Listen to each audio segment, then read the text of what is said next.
Welcome to competitive cracker.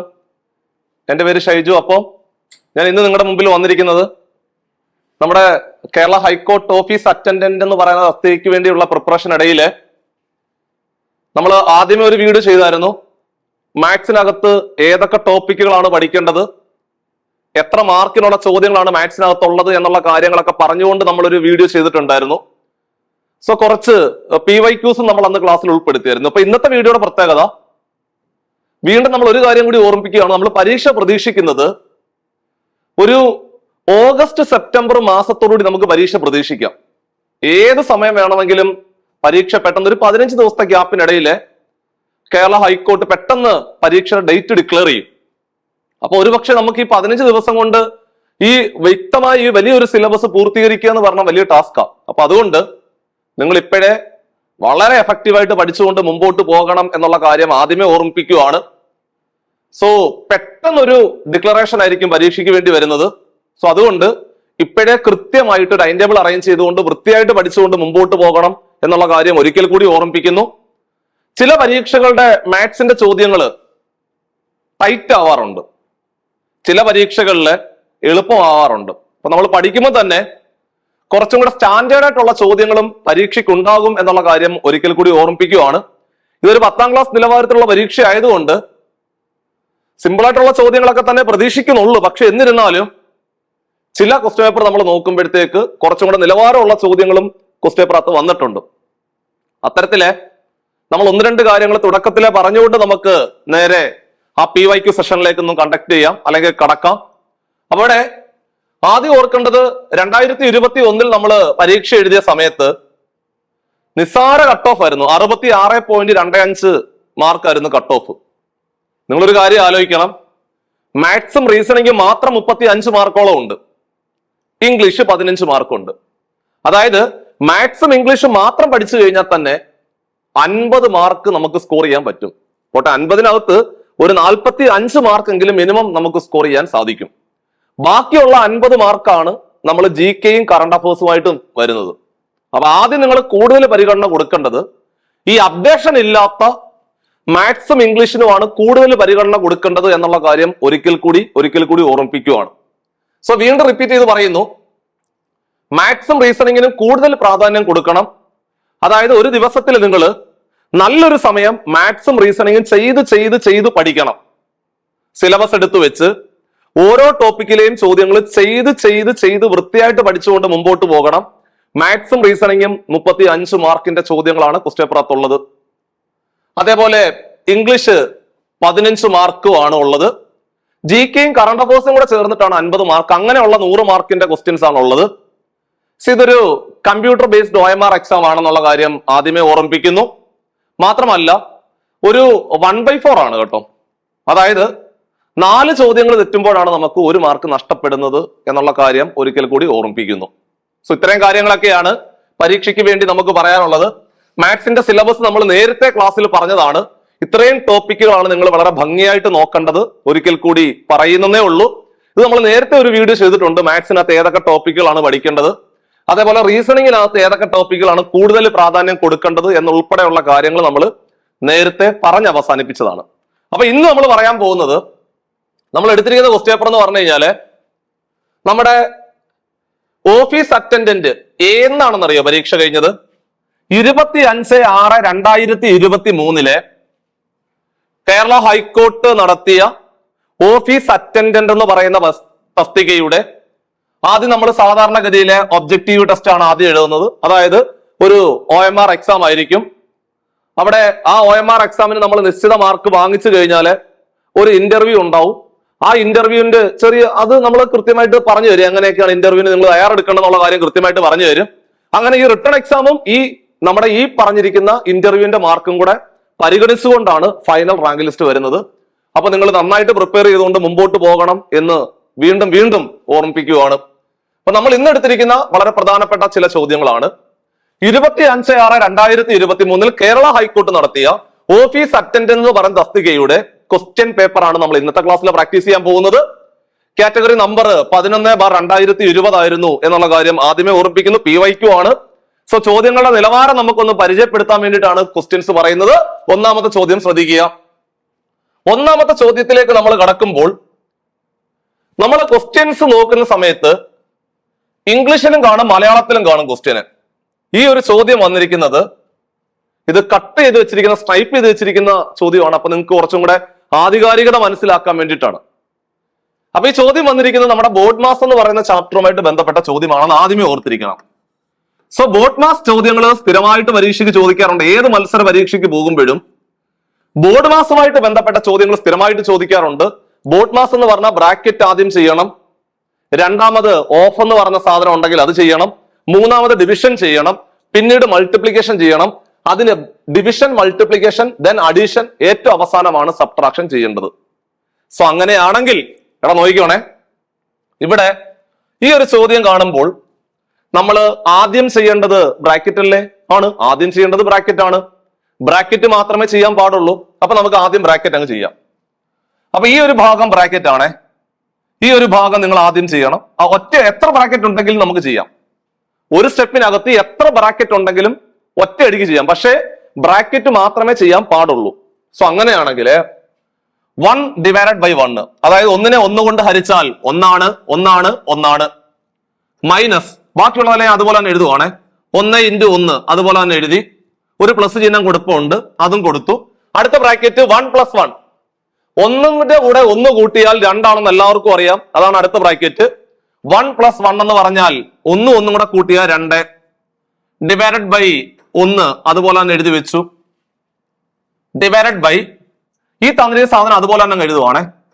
1 plus 1 divided by 1, പിന്നെയും plus 1 ഉണ്ട്, into 1 ഉണ്ട്, ഡിവൈഡഡ് ബൈ 1 അതുപോലെ തന്നെ എഴുതി വെച്ചു. ഇവിടെ അങ്ങനെ ബ്രാക്കറ്റ് അവസാനിച്ചിരിക്കുവാണ്. ഓഫ് ഉണ്ടോ നോക്കിയാൽ ഓഫ് ഇല്ല. അടുത്തായിട്ട് ചെയ്യേണ്ട ഡിവിഷൻ ആണ് രണ്ടാമത് ചെയ്യേണ്ടത്. എത്ര ഡിവിഷൻ ഉണ്ടെങ്കിലും നിങ്ങൾക്ക് ഒറ്റയടിക്ക് ചെയ്ത് മാറ്റാൻ പറ്റും. ഡിവിഷനെ മാത്രമേ ചെയ്യാൻ പാടുള്ളൂ. സോ ഡിവിഷൻ അങ്ങോട്ട് ചെയ്യുക. അപ്പൊ നമുക്ക് ഇവിടെ ഡിവിഷൻ ചെയ്യാൻ എത്ര ഡിവിഷൻ ഉണ്ടെന്ന് നോക്കിയേ. ഇവിടെ ഒരു ഡിവിഷൻ കിടപ്പുണ്ട്, പിന്നെ ഇവിടെ ഒരു ഡിവിഷൻ കിടപ്പുണ്ട്, അതേപോലെ ഇവിടെയും ഒരു ഡിവിഷൻ കിടപ്പുണ്ട്. സോ ഡിവിഷൻ എല്ലാം കൂടെ ചെയ്തോളുക, വേറെ ഒന്നും നിങ്ങൾ ചെയ്യാൻ പാടില്ല. ബാക്കിയുള്ളതെല്ലാം അതുപോലെ തന്നെ റിപ്പീറ്റ് ചെയ്യണം. 1 മൈനസ് ചിഹ്നം കൊടുത്തു, 1 ഇൻറ്റു 1 എഴുതി, പിന്നെ പ്ലസ് ചിഹ്നം കൊടുത്തു. 2നെ 1 കൊണ്ട് ഹരിച്ചാല് 2നെ 1 കൊണ്ട് ഹരിച്ചാല് 2നെ 1 കൊണ്ട് ഹരിച്ചാല് 2 ആണ്. 2 അതുപോലെ തന്നെ എഴുതി, ഡിവൈഡഡ് ബൈ 1 അതുപോലെ തന്നെ എഴുതി, പ്ലസ് ചിഹ്നം കൊടുത്തു. ഇവിടെ മക്കളെ 1നെ 1 കൊണ്ട് ഹരിച്ചാൽ 1 ആണ്, അത് അതുപോലെ തന്നെ എഴുതി, പ്ലസ് 1 എഴുതി, പിന്നെ ഇൻറ്റു ചിഹ്നമാണ്, അതും കൊടുത്തു. 1നെ 1 കൊണ്ട് ഹരിക്കണം. നിങ്ങൾ ആ വട്ടം വരച്ചങ്ങ് വെച്ചേക്കണം, അത് മാത്രമേ ചെയ്യാൻ പാടുള്ളൂ എന്നറിയാൻ വേണ്ടിയിട്ടാണ്. 1നെ 1 കൊണ്ട് ഹരിച്ചാൽ 1 ആണ്. കണ്ടോ? അങ്ങനെ ഡിവിഷനും കഴിഞ്ഞു. അടുത്തത് മൾട്ടിപ്ലിക്കേഷൻ ആണ്. മൾട്ടിപ്ലിക്കേഷൻ മാത്രമേ ചെയ്യാൻ പാടുള്ളൂ.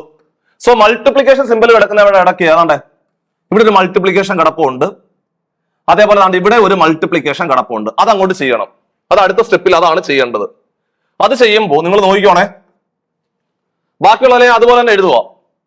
1 മൈനസ് 1നെ 1 കൊണ്ട് ഗുണിച്ചാൽ 1നെ 1 കൊണ്ട് ഗുണിച്ചാൽ 1 തന്നെയാണ്, പ്ലസ് 2 ഡിവൈഡഡ് ബൈ 1 പ്ലസ് അതുപോലെ തന്നെ എഴുതി, പിന്നെ ഒരു 1 കിടപ്പുണ്ട്, അതും എഴുതി, പ്ലസ് ചിഹ്നം കൊടുത്തു. 1നെ 1 കൊണ്ട് ഗുണിക്കണം, അത് ചെയ്തേ പറ്റത്തുള്ളൂ. 1നെ 1 കൊണ്ട് ഗുണിച്ചാൽ 1 ആണെന്ന് മനസ്സിലായി. അങ്ങനെ മൾട്ടിപ്ലിക്കേഷനും കഴിഞ്ഞു. അഡീഷനും സബ്ട്രാക്ഷനും മാത്രമേ ഉള്ളെങ്കിൽ നിങ്ങൾ റൂൾ ഒന്നും നോക്കേണ്ട ആവശ്യമില്ല. നിങ്ങൾക്ക് ഇഷ്ടമുള്ള പോലെ ചെയ്തുകൊണ്ട് അവസാനിപ്പിക്കാവുന്നതാണ്. അഡീഷനും സബ്ട്രാക്ഷനും മാത്രമേ ഉള്ളെങ്കിൽ നിങ്ങൾക്ക് ഇഷ്ടമുള്ള പോലെ ചെയ്യാം, റൂൾ നോക്കേണ്ട ആവശ്യമില്ല. അതായത് നമുക്ക് ഇവിടെ ചെയ്യാൻ പറ്റുന്നതേ നോണ്ടേ, ഈ പ്ലസ് 1 മൈനസ് 1 കൂടെ കട്ട് ചെയ്ത് കളഞ്ഞൂടെ? ഒരേ സംഖ്യകൾക്ക് വ്യത്യസ്ത ചിഹ്നമാണെങ്കിൽ കട്ട് ചെയ്ത് കളയാം. ആ പ്ലസ് 1 മൈനസ് 1 കൂടെ കട്ട് ചെയ്ത് കളഞ്ഞു, അതൊന്നും ഇല്ല, ഇനി ബാക്കിയൊന്നും കട്ട് ചെയ്യാനില്ല. സോ അംശത്തില് 2 എന്ന് പറയുന്ന ഒരേ ഒരു സംഖ്യ മാത്രമേ ഉള്ളൂ, ഡിവൈഡഡ് ബൈ ഛേദത്തിലെ 1 പ്ലസ് 1 പ്ലസ് 1, 1 കൂടെ കൂട്ടിയാൽ 2, 2 1 കൂടെ കൂട്ടിയാൽ 3, ഉത്തരം 2/3 എന്ന് വരും. സോ 2/3 എന്ന് പറഞ്ഞാൽ ഓപ്ഷൻ ബി ആയിരുന്നു. ഓപ്ഷൻ ബി ആയിരുന്നു അതിന്റെ റൈറ്റ് ആൻസർ. കണ്ടോ? അപ്പൊ ഇങ്ങനെയുള്ള ചോദ്യങ്ങൾ നമുക്ക് പ്രതീക്ഷിക്കാം എന്ന് പറയാൻ വേണ്ടിയിട്ടാണ് നമ്മൾ ഈ ചോദ്യങ്ങളൊക്കെ ക്ലാസ്സിൽ പരിചയപ്പെടുത്തുന്നത്. വളരെ സിമ്പിൾ ആയിട്ടുള്ള ചോദ്യങ്ങൾ മാത്രമല്ല ചിലപ്പോൾ ചോദിക്കുന്നത്, കുറച്ചുകൂടി നിലവാരമുള്ള ചോദ്യങ്ങൾ കൂടി നമുക്ക് പ്രതീക്ഷിക്കാം. പക്ഷേ ഒരു 10ാം ക്ലാസ് നിലവാരത്തിലുള്ള പരീക്ഷ ആയതുകൊണ്ട് എന്ന് സാധാരണ നമ്മൾ എക്സ്പെക്ട് ചെയ്യുന്നത് ഒരു സിമ്പിൾ ചോദ്യപേപ്പറാണ്.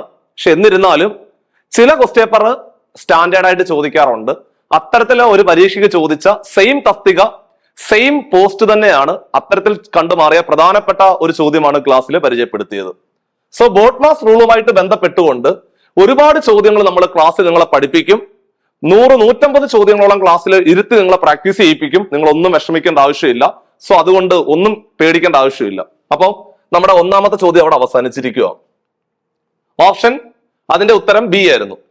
രണ്ടാമത്തെ ചോദ്യം കണ്ടോ, താഴെ കൊടുത്തിരിക്കുന്നവയിൽ 17⁵5 പ്ലസ് 18⁵5 എന്ന സംഖ്യയെ പൂർണ്ണമായി വിഭജിക്കാൻ കഴിയുന്ന സംഖ്യ ഏത് എന്നാണ് ചോദിച്ചിരിക്കുന്നത്.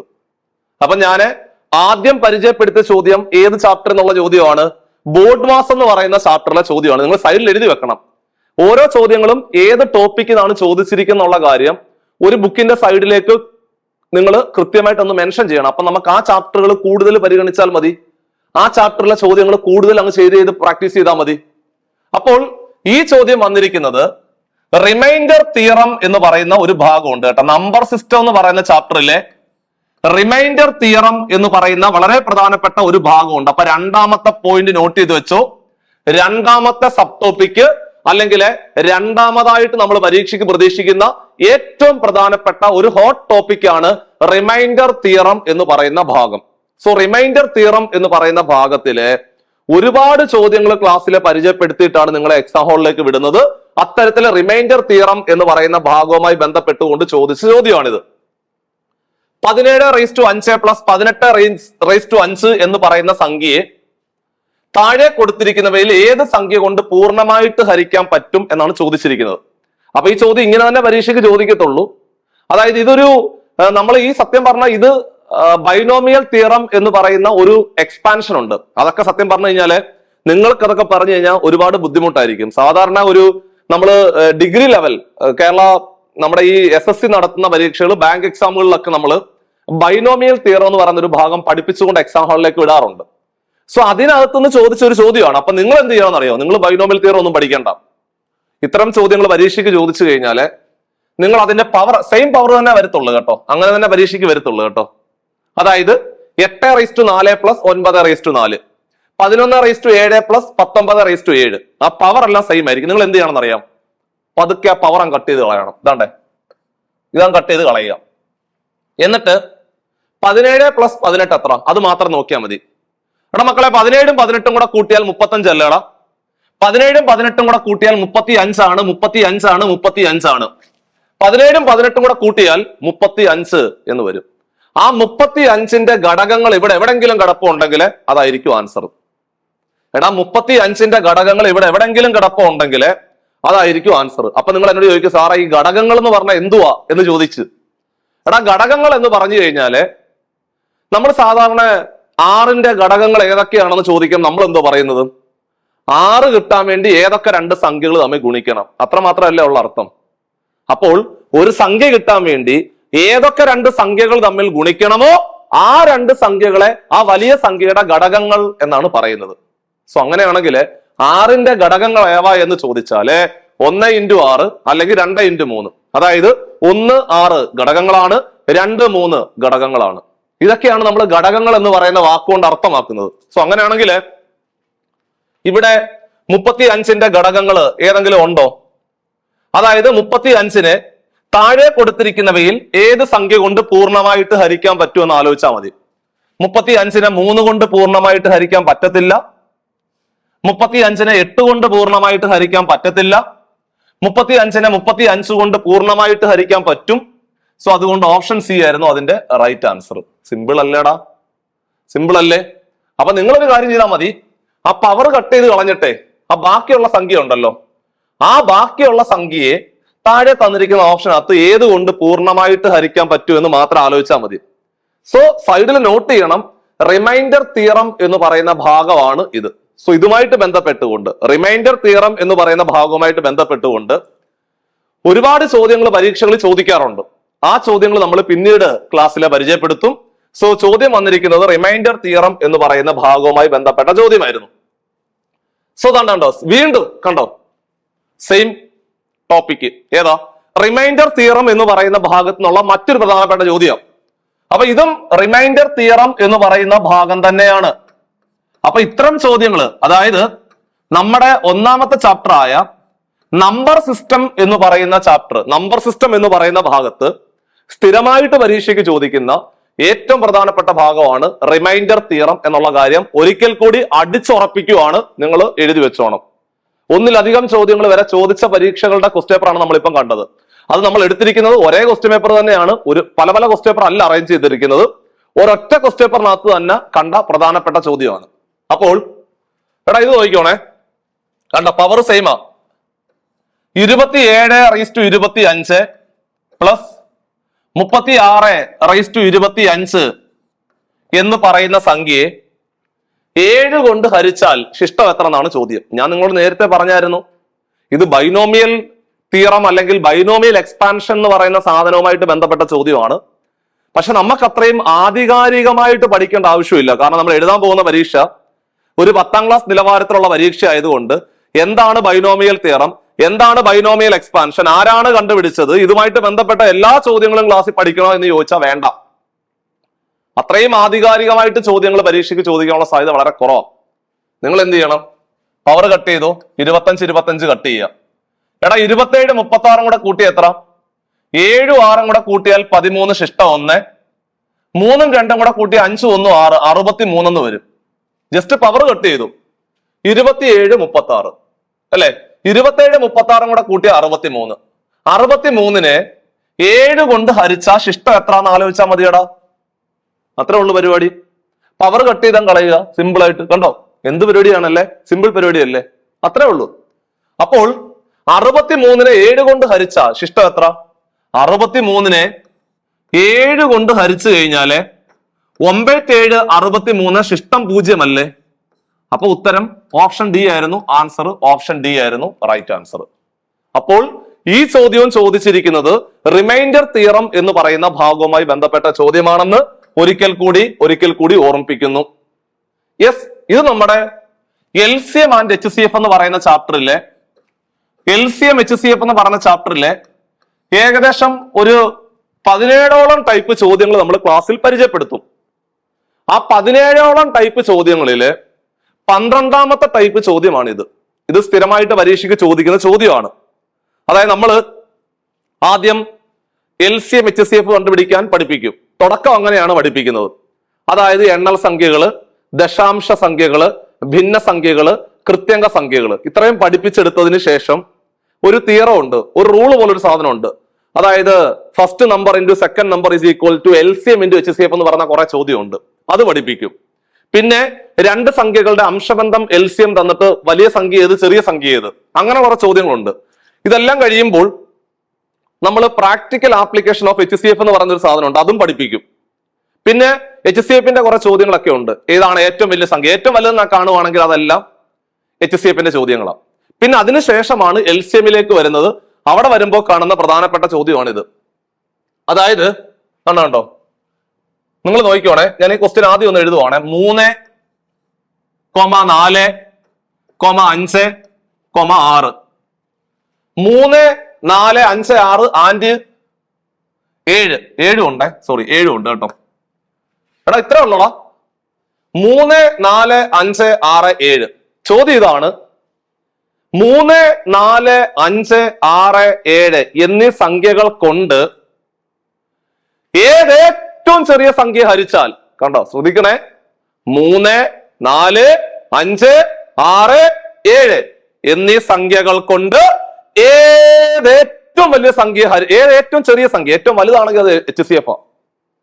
3, 4, 5, 6, 7 എന്നീ സംഖ്യകൾ കൊണ്ട് ഏറ്റവും ചെറിയ സംഖ്യ ഹരിച്ചാൽ ശിഷ്ടം യഥാക്രമം 2, 3, 4, 5 6 എന്നിങ്ങനെ കിട്ടും. ഒന്നും കൂടെ പറയുന്നു, 3 4 5 6 7 എന്നീ സംഖ്യകൾ കൊണ്ട് ഏതേറ്റവും ചെറിയ സംഖ്യ ഹരിച്ചാൽ ശിഷ്ടം യഥാക്രമം 2 3 4 5 6 എന്നിങ്ങനെ കിട്ടും. ഇതാണ് ചോദ്യം. ഏതാണ് ഏറ്റവും ചെറിയ സംഖ്യ എന്നാണ് ചോദ്യം. അപ്പൊ നിങ്ങൾ ഇത് ടൈപ്പ് 12 ആണ്. ഇതിന് ഓരോ ടൈപ്പിനും ഓരോ മെത്തേഡ് ഉണ്ട്. സോ ഇതിന്റെ മെത്തേഡ് എന്ന് പറഞ്ഞു കഴിഞ്ഞാല് നിങ്ങൾ വെറുതെ ഈ 3 2 കുറച്ചാലും 4 3 കുറച്ചാലും 5 4 കുറച്ചാലും എല്ലാം വ്യത്യാസം ഒന്നേ വരത്തുള്ളൂ. അങ്ങനെയാണ്. അത് ഒന്ന് തന്നെ പറഞ്ഞ നിർബന്ധമില്ല. ചിലപ്പോൾ 2 വരാം, 3 വരാം, എങ്ങനെ വേണമെങ്കിലും വരാം. ഇവിടെ ഒന്നാണ് വന്നത്. കോമൺ റിമൈൻഡർ എന്നാണ് അതിന് പറയുന്നത്. Common reminder. സോ അതിനെ നമ്മൾ കെ എന്ന് പറയുന്ന അക്ഷരം കൊണ്ട് ഡിനോട്ട് ചെയ്യുന്നത്. കെ, അതായത് 3 2 കുറച്ചാലോ 4 3 കുറച്ചാലോ 5 4 കുറച്ചാലോ 6 5 കുറച്ചാലോ 7 6 കുറച്ചാലോ എല്ലാം നമുക്ക് ഒന്നാണ് വരുന്നത്. അങ്ങനെ തന്നെ വരത്തുള്ളൂ. അതങ്ങനെയാണ്. ചില ചോദ്യങ്ങൾ നമ്മൾ കാണാതെ പഠിച്ചുകൊണ്ട് പോവുക, മെത്തേഡുകൾ കാണാതെ പഠിച്ചുകൊണ്ട് പോവുക എന്നുള്ളതാണ് അവിടെ ചെയ്യേണ്ടത്. അപ്പോൾ കോമൺ റിമൈൻഡർ കെ 1 ആണ്. ഇനി നിങ്ങൾ ചെയ്യേണ്ടത് ആ മെയിൻ സംഖ്യകളുടെ എൽസിയം കണ്ടുപിടിക്കണം. കണ്ടുപിടിച്ചിട്ട് കോമൺ റിമൈൻഡർ കുറയ്ക്കണം. ഇതിങ്ങനെ കാണാതെ പഠിച്ചു വെക്കേണ്ടതാ. കാണാതെ പഠിച്ചുകൊണ്ടാണ് എക്സാം ഹാളിലേക്ക് പോകേണ്ടത്. ഓരോ മെത്തേഡ്, അതായത് നമ്മളിപ്പോ എന്നോട് ചോദിക്കുക, അപ്പൊ സാർ ഇതിങ്ങനെ നമ്മൾ LCM HCF എന്ന് പറഞ്ഞ ചാപ്റ്ററില് ഓരോ ടൈപ്പ് ചോദ്യങ്ങൾ പഠിക്കുമ്പോഴും ഓരോ മെത്തേഡുകളാണ്. ജസ്റ്റ് മഗപ്പ് ചെയ്യുക, ഒരു 5 ചോദ്യം ചെയ്യുക, കളയുക, അടുത്ത ടൈപ്പിലേക്ക് പോവുക, അതിന്റെ മെത്തേഡ് കാണാതെ പഠിക്കുക, 5 ചോദ്യം ചെയ്യുക. ഇതിങ്ങനെ സ്ഥിരമായിട്ട് പരീക്ഷ വരെ നിങ്ങൾ എന്ത് ചെയ്യണം? ഓരോ ചാപ്റ്ററുകൾ പഠിച്ചുകൊണ്ടേ മുമ്പോട്ട് പോകണം. അപ്പൊ നിങ്ങൾക്ക് എക്സാമിന് വളരെ എളുപ്പത്തിൽ ക്രാക്ക് ചെയ്യാൻ പറ്റും. അപ്പൊ ഇവിടുത്തെ മെയിൻ സംഖ്യകൾ 3 4 5 6 7 ആണ്. അതിന്റെ എൽസിയം കണ്ടുപിടിക്കണം. 3 4 5 6 7 എൽസിയം. നമുക്ക് 3 കൊണ്ട് അങ്ങ് ചെയ്യാം. വേണേ 2 കൊണ്ട് ചെയ്താലും മതിയായിരുന്നു. എൽസിയം കണ്ടുപിടിക്കുന്ന മെത്തേഡാണ് ഘടകക്രിയ രീതി. എന്ന് പറയും വരച്ച് ചെയ്യുന്ന പരിപാടിയെ പറയുന്ന പേരാണ് ഘടകക്രിയ രീതി. എന്ന് പറഞ്ഞ അർത്ഥം എന്ത്? ഘടകക്രിയ എന്ന് പറഞ്ഞ അർത്ഥം എന്ത്? ഹരിക്കുക. 2 കൊണ്ട് ഘടകക്രിയ എന്ന് പറഞ്ഞ അർത്ഥം 2 കൊണ്ട് ഹരിക്കുക. 4 കൊണ്ട് ഘടകക്രിയ എന്ന് പറഞ്ഞ അർത്ഥം 4 കൊണ്ട് ഹരിക്കുക. അപ്പൊ ഞാന് 3 കൊണ്ട് അങ്ങ് ചെയ്യുവാണ്. സാധാരണ അഭാജ്യ സംഖ്യ കൊണ്ട് മാത്രമേ ഘടകക്രിയ ചെയ്യാൻ പാടുള്ളൂ. 2 3 5 7 11 ഇങ്ങനെയുള്ള നമ്പർ കൊണ്ട് മാത്രമേ ഘടകക്രിയ ചെയ്യാൻ പാടുള്ളൂ. അതാണ് റൂള്. അഭാജ്യ സംഖ്യ കൊണ്ട് മാത്രമേ ഘടകക്രിയ ചെയ്യാൻ പാടുള്ളൂ. അപ്പൊ ഞാൻ 3 പിടിച്ചു. സോ 3 3 കൊണ്ട് ഹരിച്ച 1 ആണ്. 4 3 കൊണ്ട് ഹരിക്കാൻ പറ്റത്തില്ല, 4 താത്തിറക്കി. 5 3 കൊണ്ട് ഹരിക്കാൻ പറ്റത്തില്ല, 5 താത്തിറക്കി. 6 3 കൊണ്ട് ഹരിച്ച 2 ആണ്, 7 അതുപോലെ താത്തിറക്കി. ഇനി നമുക്ക് 2 കൊണ്ട് ചെയ്യാം. 1 2 കൊണ്ട് ഹരിക്കാൻ പറ്റത്തില്ല, 4 2 കൊണ്ട് ഹരിച്ച 2 ആണ്. 5 അതുപോലെ താത്തിറക്കി, കാരണം 5 2 കൊണ്ട് ഹരിക്കാൻ പറ്റത്തില്ല. 2 2 കൊണ്ട് ഹരിച്ച 1 ആണ്. 7 അതുപോലെ തന്നെ താത്തിറക്കി. ഇനി ഒന്നും ഇല്ലല്ലോ, ഇല്ല. 3ഉം 2ഉം കൂടെ ഗുണിച്ച എത്ര? 3 × 2 6 അല്ലേ? 6. 6 × 7 എത്ര? 6 × 7 42 അല്ലേ? 42 42. ആ 42നെ 2ഉം 5ഉം കൂടെ ഗുണിച്ചാൽ 10 ആണെന്ന് എല്ലാവർക്കും അറിയാം. സോ 42നെ 10 കൊണ്ട് ഗുണിച്ചാൽ എത്ര? 42നെ ഒരു സംഖ്യ 10 കൊണ്ട് ഗുണിക്കുക, ഒരു 0 ഇട്ട് കൊടുത്താൽ പോരെ. അപ്പൊ 42നെ 10 കൊണ്ട് ഗുണിച്ചാൽ എത്ര? 420 എന്ന് വരും. എന്ത്? എൽസിയം നമുക്ക് കിട്ടി 420. ഞാൻ എന്ത് നിങ്ങളോട് പറഞ്ഞത്? മെയിൻ സംഖ്യകളുടെ എൽസിയം കണ്ടുപിടിക്കുക, എന്നിട്ട് ആ കോമൺ റിമൈൻഡർ കുറയ്ക്കണം. അപ്പോൾ നമുക്ക് എൽസിയം കിട്ടി. എൽസിയം 420 ആണ്. എന്നിട്ട് ആ കോമൺ റിമൈൻഡർ കെയുടെ വില 1 അല്ലേ വന്നത്? എല്ലായ്പ്പോഴും 1 വരണം നിർബന്ധമില്ല. നിങ്ങൾ ഇങ്ങനെ നോക്കണം. 3 2 കുറച്ചാലോ ഇതെല്ലാം സെയിമേ വരത്തുള്ളൂ. That is 1. അതുകൊണ്ടാണല്ലോ നമ്മൾ അതിനെ കോമൺ റിമൈൻഡർ എന്ന് പറഞ്ഞത്. 1 1 കുറച്ച് 420 1 കുറച്ചാൽ എത്ര? 420 1 കുറച്ചാൽ 419 എന്ന് വരും. ഓപ്ഷൻ ഡി ആയിരുന്നു റൈറ്റ് ആൻസർ. അപ്പൊ ചുരുക്കി പറഞ്ഞാല് LCM HCF എന്ന് പറയുന്ന ഈ 17 18 ടൈപ്പോളം ചോദ്യങ്ങളുണ്ട്. ഓരോ ടൈപ്പും നിങ്ങൾ ജസ്റ്റ് അതിന്റെ മെത്തേഡുകൾ മാത്രം കാണാതെ പഠിച്ചുകൊണ്ട് ഒരു 4 5 ചോദ്യങ്ങൾ മാത്രം മനസ്സിലേക്ക് മഗപ്പ് ചെയ്ത് വെക്കുകയാണെന്നുണ്ടെങ്കിൽ തീർച്ചയായിട്ടും പരീക്ഷയ്ക്ക് ഒരു ബുദ്ധിമുട്ടും ഇല്ലാതെ ക്രാക്ക് ചെയ്യാൻ പറ്റും. അപ്പൊ നമ്മൾ വളരെ പ്രധാനപ്പെട്ട LCM HCF എന്ന് പറഞ്ഞ ചാപ്റ്ററിലെ ഒരു പ്രധാനപ്പെട്ട ഒരു PYQ ആണ് ക്ലാസ്സിൽ ഡിസ്കസ് ചെയ്തത്. അപ്പൊ ഇനി ഒരു പ്രധാനപ്പെട്ട കാര്യം നിങ്ങളോട് ഷെയർ ചെയ്യാനുള്ളത്, സത്യം പറഞ്ഞു കഴിഞ്ഞാൽ നമ്മളെ ഈ കേരള ഹൈക്കോർട്ട് ഓഫീസ് അറ്റൻഡന്റ് എന്ന് പറഞ്ഞ തസ്തികയ്ക്ക് വേണ്ടിയിട്ട് കൃത്യമായ ഒരു ക്ലാസ് എവിടെയും കാണാറില്ല. അത് സ്വാഭാവികമായിട്ടും ഉദ്യോഗാർത്ഥികളിൽ ഒരുപാട് ആശയക്കുഴപ്പം ഉണ്ടാക്കാറുണ്ട്. എങ്ങനെയാണ് പഠിക്കേണ്ടത്? കാരണം നമ്മൾ മാത്സ് റീസണിങ് ഒരു കേരള PSC ലെവലിലാണോ പഠിക്കേണ്ടത്, എങ്ങനെയാണെന്നുള്ള കാര്യം കറക്റ്റ് ആയിട്ട് അറിയത്തില്ല. കൂടുതൽ പ്രാധാന്യം കൊടുക്കേണ്ടതും മാത്സ് ഇംഗ്ലീഷ് എന്നുള്ള ഭാഗത്തിന് തന്നെയാണ്. അപ്പൊ അത് ഏത് ലെവലിലാണ്, കേരള PSCയുടെ ലെവലിലാണോ അതോ വേറെ ഏതെങ്കിലും പരീക്ഷ ലെവലിലാണോ എന്നുള്ള കാര്യത്തിൽ ആശയക്കുഴപ്പമുണ്ട്. മാത്രമല്ല ഈ മാത്സ് ഇംഗ്ലീഷ് മാത്രം പഠിക്കുമ്പോൾ നമുക്ക് ഈ 50 മാർക്ക് സ്കോർ ചെയ്യാൻ പറ്റും. മാത്രമല്ല അതിന് അപ്ഡേഷനും ഇല്ല. വൺസ് നമ്മൾ ഇത് പഠിച്ചു കഴിഞ്ഞാല് സംഭവം സെറ്റാണ്, പിന്നെ ഒന്നും നോക്കേണ്ട ആവശ്യമില്ല. അപ്പൊ അതുകൊണ്ട് നിങ്ങളെ ഹെൽപ്പ് ചെയ്യാൻ വേണ്ടിയിട്ട് നിങ്ങൾ ഇനിയും പഠനം തുടങ്ങിയില്ലെങ്കിൽ പോലും നമ്മൾ പുതിയൊരു ബാച്ച് ഓപ്പൺ ചെയ്യുന്നുണ്ട്. ഇത് കേരള ഹൈക്കോർട്ട് ഓഫീസ് അറ്റൻഡന്റ് എന്ന് പറയുന്ന തസ്തികയ്ക്ക് വേണ്ടി പരമാവധി റിസൾട്ട് ഉദ്യോഗാർത്ഥികളിൽ നിന്ന് പിടിച്ചു വാങ്ങിക്കുക എന്നുള്ള ലക്ഷ്യത്തോടെ നമ്മുടെ സ്ഥാപനം ആരംഭിച്ചിരിക്കുന്ന പുതിയൊരു ബാച്ചാണ്. ഈ ഒരു ബാച്ചില് ഡെയിലി എക്സാമുകളുണ്ട്. ഡെയിലി എക്സാമുകൾ എന്ന് പറയുമ്പോൾ മാത്സ് ഇംഗ്ലീഷ് വിഭാഗങ്ങൾ കൂടുതൽ പരിഗണന കൊടുത്തുകൊണ്ട് ഡെയിലി എക്സാമുകളുണ്ട്. ഓരോ ടോപ്പിക് വൈസ് എക്സാമുകളുണ്ട്. അതേപോലെ കൃത്യമായിട്ട് ഓരോ ദിവസവും ലൈവ് ക്ലാസ്സുകൾ നമ്മൾ കണ്ടക്ട് ചെയ്യുന്നുണ്ട്. സോ ഇതുവഴി നിങ്ങൾക്ക് മാത്സ് ഇംഗ്ലീഷിനകത്ത് പരമാവധി മാർക്ക് സ്കോർ ചെയ്യാൻ പറ്റും. മാത്രമല്ല GK കറണ്ട് അഫയേഴ്സ് വിഷയങ്ങളിൽ നിങ്ങൾക്ക് അവിടുന്ന് ഒരു മാർക്ക് സ്കോർ ചെയ്തുകൊണ്ട് ഏകദേശം 75, 80, 85 മാർക്കോളം ആ ഒരു ലെവലിലേക്ക് നിങ്ങൾ ഒരു 10-25 ദിവസം കൊണ്ട് കൃത്യമായിട്ട് പഠിച്ചുകൊണ്ട് നിങ്ങൾക്ക് കയറി വരാൻ പറ്റും, ഇനിയും പഠിത്തം തുടങ്ങിയിട്ടില്ലെങ്കിൽ. അപ്പൊ അതുകൊണ്ട് പരമാവധി ഈ ഒരു സാധ്യത, ഈ ഒരു ബാച്ചിലേക്ക് അഡ്മിഷൻ എടുക്കുകയാണെന്നുണ്ടെങ്കിൽ നിങ്ങൾക്ക് പിന്നെ ഒന്നും അറിയേണ്ട ആവശ്യമില്ല. കൃത്യമായിട്ട് നമ്മൾ പറയുന്ന കാര്യങ്ങൾ കൃത്യമായിട്ട് അങ്ങ് പഠിച്ചു പോയാൽ മതി. ക്ലാസ്സുകൾ അറ്റൻഡ് ചെയ്യുക, പരീക്ഷകൾ എഴുതുക, ഡെയിലി ഓരോ നിങ്ങൾ ഇങ്ങനെ OMR എക്സാമുകൾ എഴുതി പരിശീലിക്കണം എന്നുള്ള കാര്യം ഓർമ്മിപ്പിക്കുകയാണ്. സോ ഈ ബാച്ചിലേക്ക് അഡ്മിഷൻ എടുക്കുവാൻ താല്പര്യമുള്ളവരും മാത്രമല്ല നിങ്ങളുടെ ഫ്രണ്ട്സ് സർക്കിളിലേക്ക് ഇത് ഷെയർ ചെയ്യണം. സോ പരമാവധി ഉദ്യോഗാർത്ഥികളിലേക്ക് ഇത് ഷെയർ ചെയ്യുക. നമ്മുടെ ലക്ഷ്യം തന്നെ പരമാവധി റിസൾട്ട് തന്നെയാണ്. നിങ്ങളുടെ ഭാഗത്തുനിന്ന് കൂടുതൽ ഉദ്യോഗാർത്ഥികളെ കേരള ഹൈക്കോർട്ടിലേക്ക് എത്തിക്കുക എന്നുള്ള ലക്ഷ്യം തന്നെയാണ്. സോ പരമാവധി നിങ്ങൾ ഈ ഒരു സാധ്യത പ്രയോജനപ്പെടുത്താൻ പെട്ടെന്ന് നമുക്ക് അഡ്വൈസ് കിട്ടും, ഒന്നും പേടിക്കാനില്ല. സോ നമ്പർ ഒന്ന് മനസ്സിലേക്ക് ഒന്ന് ഓർത്തു വെക്കുക. സോ കോൺടാക്ട് ചെയ്യുക 8590202323 എന്ന് പറഞ്ഞ നമ്പറിലേക്ക് കോൺടാക്ട് ചെയ്യുക. വലിയൊരു സാധ്യതയാണ് നിങ്ങളുടെ മുമ്പിൽ തുറന്നു വെച്ചിരിക്കുന്ന കാര്യം ഓർമ്മിപ്പിക്കുകയാണ്. മറ്റൊരു പ്രധാനപ്പെട്ട ചോദ്യം കൂടി അതേ പരീക്ഷയ്ക്ക് ചോദിച്ച ഒരു ക്വസ്റ്റ്യൻ കൂടി ക്ലാസ്സിൽ പരിചയപ്പെടുത്താൻ പോവാണ്. ഇത് മറ്റൊരു ചോദ്യമാണ്. ഇവിടെ സത്യം പറഞ്ഞു കഴിഞ്ഞാല് നമുക്ക് 2 ചാപ്റ്ററുകളാണിത്. ഒന്ന് ഐഡന്റിറ്റീസ് എന്ന് പറയുന്ന ഒരു ചാപ്റ്റർ ഉണ്ട്. ഐഡന്റിറ്റീസ് മലയാളത്തിൽ പറഞ്ഞാല് സർവസമവാക്യങ്ങൾ എന്ന് പറയുന്ന ഒരു ഭാഗം. 2 കൃത്യംഗങ്ങൾ എന്ന് പറയുന്ന മറ്റൊരു ഭാഗം, അതായത് എക്സ്പോണൻസ് എന്ന് പറയുന്ന മറ്റൊരു ഭാഗമുണ്ട്. ഇങ്ങനെ ഈ 2 ചാപ്റ്ററുകളുടെ ക്ലബിംഗ് ആയിട്ട് വരുന്ന ഒരു പ്രോബ്ലമാണിത്.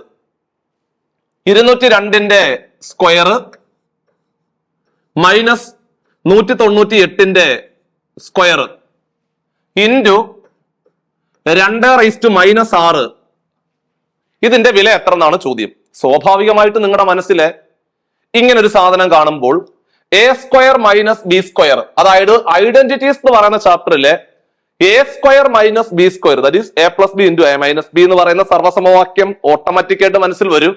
നമ്മളിത് പഠിപ്പിക്കും ക്ലാസ്സിലെ 7 സർവ്വസമവാക്യങ്ങൾ ഡീറ്റെയിൽഡ് ആയിട്ട് പഠിപ്പിക്കും. പിന്നെ കൃത്യംഗ നിയമം, അവിടെയും 8 കൃത്യംഗ നിയമങ്ങളുണ്ട്.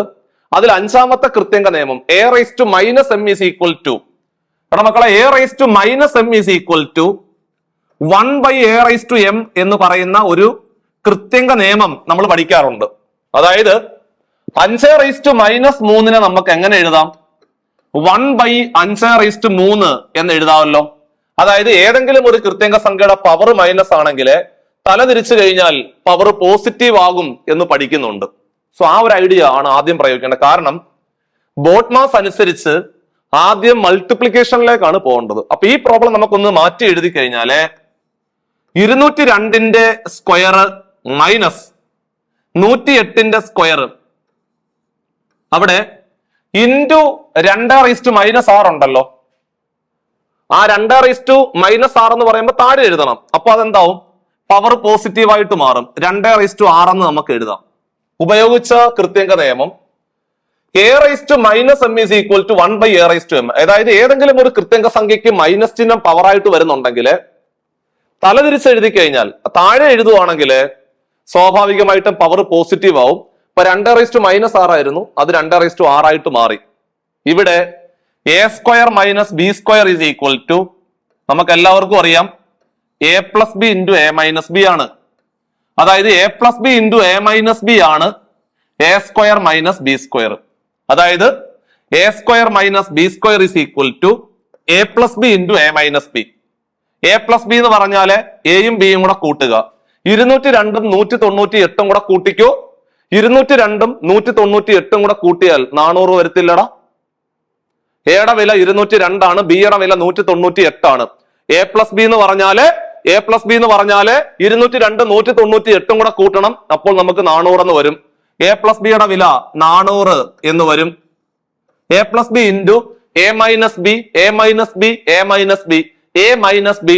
202 198 കുറച്ചാൽ എ മൈനസ് ബി 4 എന്ന് വരും. Divided by a square minus B square is equal to A plus B into A minus B. A plus B എന്ന് പറഞ്ഞാൽ എ പ്ലസ് ബി 202 198ഉം കൂടെ കൂട്ടിയാൽ 400 എന്ന് വരും.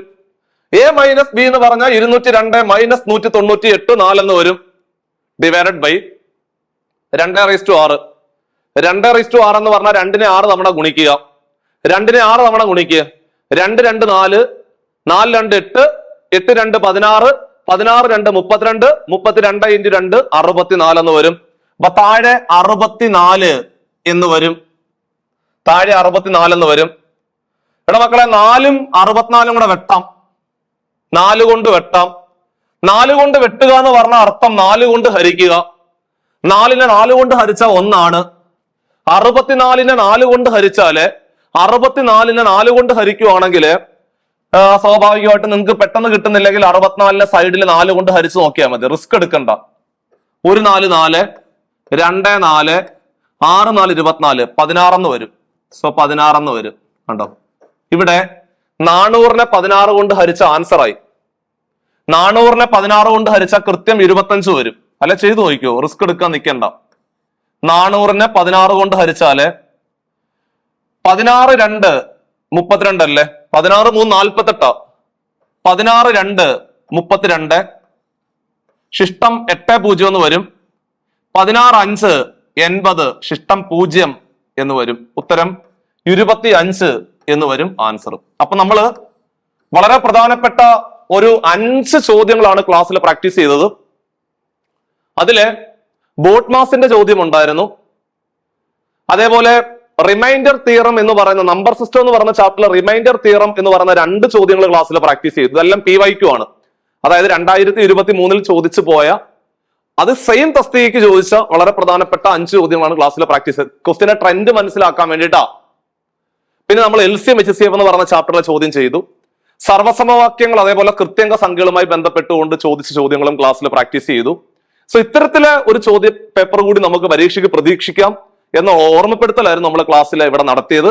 സോ നിങ്ങൾക്ക് ക്ലാസ് ഉപകാരപ്പെട്ടുവെങ്കിൽ പരമാവധി ഉദ്യോഗാർത്ഥികളിലേക്ക്, നിങ്ങളുടെ കൂടെ പരീക്ഷ എഴുതുന്ന ആൾക്കാരിലേക്ക് നിങ്ങൾ ഷെയർ ചെയ്തെത്തിക്കുക. അതേപോലെ തന്നെ ഇതിന്റെ ബാക്കി ഭാഗം നമ്മൾ ഉടനെ തന്നെ കണ്ടക്ട് ചെയ്യുന്നുണ്ട്. അതിന്റെ സജഷൻ കൂടി നിങ്ങൾ കമന്റ് ബോക്സിൽ രേഖപ്പെടുത്തുക. ക്ലാസ് ഇഷ്ടപ്പെട്ടുണ്ടെങ്കിൽ തീർച്ചയായിട്ടും നിങ്ങൾ വീഡിയോയ്ക്ക് താഴെ കമന്റ് ചെയ്യണം. അതേപോലെ തന്നെ നമ്മളൊരു ലൈവ് ക്ലാസ്സുകൾ നിങ്ങൾക്ക് കണ്ടക്ട് ചെയ്യാൻ ഉദ്ദേശിക്കുന്നുണ്ട്. അതായത് PYQ സെഷന്റെ ഒരു ലൈവ് ക്ലാസ്സുകൾ കണ്ടക്ട് ചെയ്യാൻ ഉദ്ദേശിക്കുന്നുണ്ട്. സോ ആ ഒരു അഭിപ്രായം കൂടി നിങ്ങൾ കമന്റ് ബോക്സിൽ രേഖപ്പെടുത്തുക. അപ്പൊ നമ്മൾ മറ്റൊരു വീഡിയോ ആയിട്ട് വീണ്ടും കാണാം. So take care.